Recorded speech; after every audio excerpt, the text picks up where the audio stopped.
old-growth logging activists say they are outraged tonight on the day John Horgan announced the province's new vision for the forestry sector, a plan which does not include banning old-growth logging. CTV's Scott Cunningham has the details. The fight in Fairy Creek I am not under arrest. will rage on.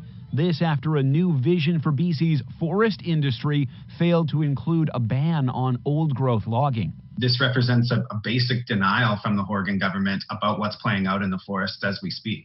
Ancient forests are our inheritance as well as our legacy.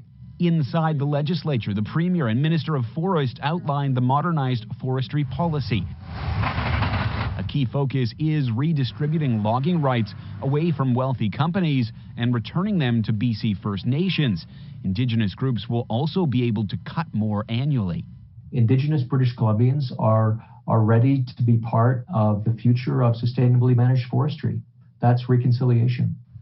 The report outlines intentions. Most actions won't occur until 2023.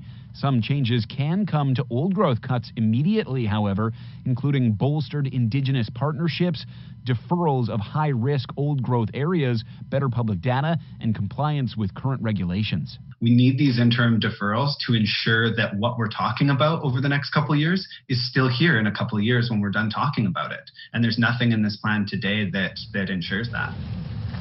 Activists on southern Vancouver Island want a deferral on the Fairy Creek site now.